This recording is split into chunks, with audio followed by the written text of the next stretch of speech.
Hey, Josh from Bernal Cutlery here. Wanted to make a little video about Sabatier knives, especially old ones. Let's go take a look at some knives. It's probably no secret that we're big fans of French knives here at Bernal Cutlery.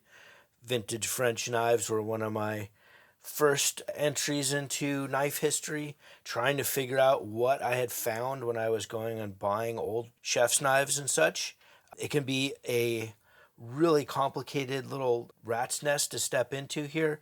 You'll find tons and tons of different marks. Some marks are going to come up more than others, but it can be a little bit difficult to get an accurate date on a knife just by the marks. So I have found a number of different clues to look for in the construction of the knife that can kind of give us a little bit of a clue as to what we're looking at. And sometimes this is maybe more important than the actual mark on the blade. Sometimes you will find knives that are marked for a retailer or wholesaler and have nothing to do with the manufacturing. The first French culinary chef's knives were the Cuisine Massive, or as they're now referred to, Nogent style, with a very American accent there.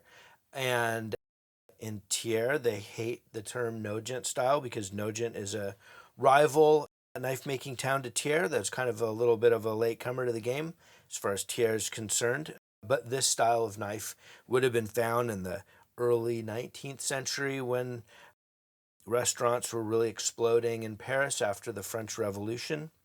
These would have been in use alongside what would be called flat forged knives, or plate de semelle. This is a single piece of steel. This is a quite heavy one here, but this is a single piece of steel forged and a handle applied to it. And this is going to be an old construction technique. Here's another one here. This is from the 1890s here. And as you can see, there's a bit of a taper in the tang here, as well as a taper in the blade, and that shows us that it was forged in this direction in the tang and then forged out along the blade as well. So these can be quite old. You will find much newer Cuisine Massive or Nogent style blades, and some clues can be found less in the blade and the marks than in some of the hardware on it.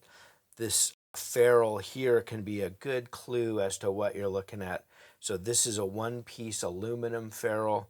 This is definitely going to be after World War II, so 50s, 60s, 70s is when you find these aluminum ones. Before that, we're going to see nickel, like this one, with a little braze line in it, so it's a little hard to pick up here. But this has been brazed, so this was a sheet that was welded together essentially. You can find steel ones also that have a little brass line in them here. Let's see if we can pick that up there. So this is going to be a quite old one with that brazing line on them. After the 1870s, we get into drop forging in Thiers, and that led to this pattern, the Canadian pattern. So this has a full tang. We'd be looking at, at knives that have a real similar footprint to a Cuisine Massive or Nogent style, but with this integral bolster and the full tang. So this is going to be post 1870s. And then in the 1920s I'll find an old one here. This is an old one. So here's in the 1920s, we get the ideal pattern showing up, and this is the real super iconic French knife today. So that, is the precursor to this guy here. Rivets can be a really good clue. This can be a really excellent dating technique here, is to look at how the rivets are constructed. So this is a rosette rivet we've got. So rivets can be a really great material for guessing the age of a knife here. So these rosette rivets, these all brass ones, or these steel and brass rivets here can be an indication of a knife that's from the early 50s or from before. In the 50s, the compression rivet or cutler's rivet, which has a solid face to it, became more of the norm. And so it's safe to assume that if it has a rosette rivet, that it's 50s or earlier. And then we get into knives that are a lot more recent, so 70s, 80s. These aluminum ferruled knives, like this Sabatier 2-Lion, although you'll find a couple different brands. This is going to be like 70s and onward. So, once you find some marks and you find other bits of identifying manufacturer, that can help you, get started on your way to being able to get an eye for it. But it can be really confusing, and it's a huge variety of things. There's been a million different brands to use the name Sabatier in Thiers, so and outside of Thiers. It's not a trademark name, so anybody can use the name Sabatier. And right now there are companies located outside of France that are using the name Sabatier. But once you get an eye for these, you won't really mistake them. One thing that we can look for as well, this is a good thing to keep your eye on, is tangs. So if the steel in the tang of the knife tapers, that's going to be an indication that the knife was hand forged after it was drop forged. The very last knives to get that kind of treatment were the really large chef's knives.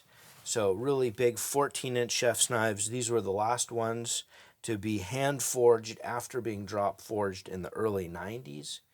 And you can spot those from this taper, especially in the handle. They'll often have a little more taper in the blade as well, being forged out in here, but this is the real thing to look for.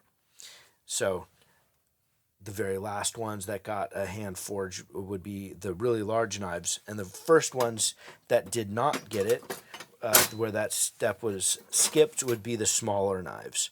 So this little one here, this might be from the 70s, 60s, but it was not hand forged after being drop forged.